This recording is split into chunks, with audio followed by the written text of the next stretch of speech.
Makeup ఒకసారి అలవాటు అయ్యాక అది లేకపోతే పిచ్చెక్కిపోతుంది. చాలా మత్తు ప్రపంచం సార్ అసలు. చాలా మామూలు కూడా మేకప్ అనేది అంటే పని అదొక ఆనందం. ఆర్టిస్టులు అందరూ అండి, ఈవెన్ ఈవిడ ఉంది శ్రీదేవి గారు, శ్రీదేవి గారు కాదు ఆవిడ ఎంతప్పటి నుంచి యాక్ట్ చేస్తూ ఉండింది.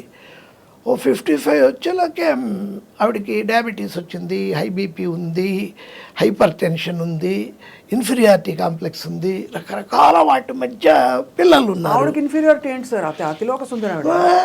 అలా కాదు, ఇన్ఫీరియారిటీ కాంప్లెక్స్ అంటే ఇప్పుడు నన్ను దాటి కత్రినా కైఫ్ అన్నారు, ఐశ్వర్య రాయ్ అన్నారు, నేను ఎలా ఇంకా యంగ్గా ఉండాలి. మాటికి వస్తే ప్లాస్టిక్ సర్జరీ, వాటికి వస్తే లండన్ వెళ్ళిపోవడం ప్లాస్టిక్ సర్జరీ, ముక్కు కొంచెం వంక గర్మ, మూతి కొంచెం వంక, కళ్ళు కొంచెం, డైటింగు, తినదు, డ్రింక్, మంచి డ్రింకర్ ఆవిడ, డ్రింకు, హై డయాబెటీస్. సార్ ఇండస్ట్రీలో అందరూ, అంటే ఇది నేను తప్పుగా అడగట్లేదు, మరో విధంగా అగౌరవంగా అడగట్లేదు, డ్రింక్కి అలవాటు పడడానికి ఒత్తిడి ప్రపంచం కారణమా, లేకపోతే విలాసవంతమైన జీవితం అలవాటు అయిపోతుంది? ఎందుకంటే అంటే డ్రింక్ అనేది యాక్చువల్ చెప్పాలంటే అదొక part and parcel of life అయిపోయిందండి. సినిమాల్లో అయిపోతుంది అది, ఒక రిలాక్సేషనే. అది దాటిపోయా కదా ఇప్పుడు ఒక 20 ఏళ్ళగా డ్రగ్స్ మీద పడింది. ఆర్గన్స్, నీకు కిడ్నీ పోతుంది, లివర్ పోతుంది, దానికంటే నువ్వు డ్రగ్ అయితే ఆర్గన్స్ బాగుంటాయి అని సజెషన్ ఇస్తారు డాక్టర్స్. డాక్టర్స్ వాళ్ళకి డాక్టర్స్ ఉంటారు, వాళ్ళే ఇస్తారు ఇంజెక్షన్ కూడా. అలాగే ఎక్సర్సైజు, డ్రగ్ తీసుకుంటే మీరు ఒక ఆన్స్, ఒక 1000 చేయగలిగితే అది 10,000 చేయిస్తుంది. స్టామినా విపరీతమైన ఇది, దానికన్నా అలవాటు పడతారు. సార్ శ్రీదేవి గారికి ఏమైంది సార్ చివరిలో? అదే హై డయాబెటిక్ అండి ఆవిడ. తిండి తినాలంటే భయం ఆవిడకి, ఏంటంటే లావ్ అయిపోతాం మనం అని. ఇప్పుడు తను 20 ఎలా ఉన్నారు అలా ఉండాలని, పిల్లలు అనుకున్నంత పైకి రాల, 2 ఆడపిల్లలు తనలాగా వచ్చేస్తారనుకుంది.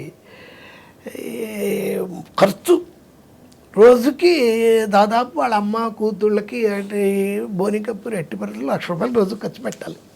ఖర్చు ఉంది, డబ్బు ఆవిడకి ఏంటి ఖర్చు.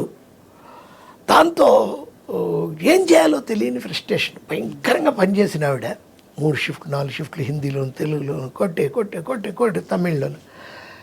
పని తగ్గిపోయింది, అందంగా అలాగే ఉండాలి.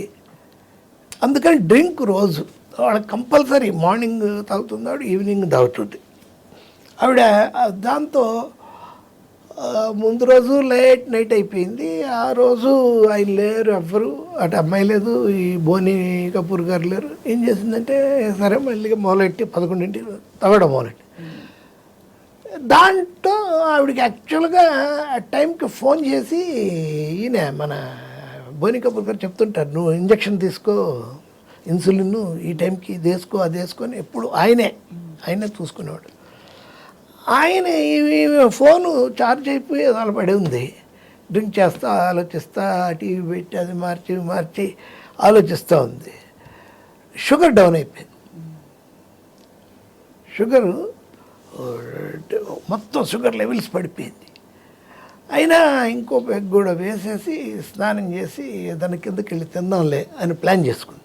ఈలో బోని కపూర్ వచ్చాడు, సర్ప్రైజ్ విజిట్, నేను కావాలని వచ్చాను, అది అంటే కాసేపు ఇంకా తాగింది. వెళ్ళింది బాత్రూంలోకి, అక్కడ కోమాలోకి వెళ్ళిపోయింది. సావిత్రికి అలాగే తాగి 14 నెలలు పట్టింది ఆవిడికి చనిపోవడానికి. ఈవిడికి 14 నిమిషాలు పట్టింది. Same rich Savitri, Sridevi, poor Sridevi, Savitri.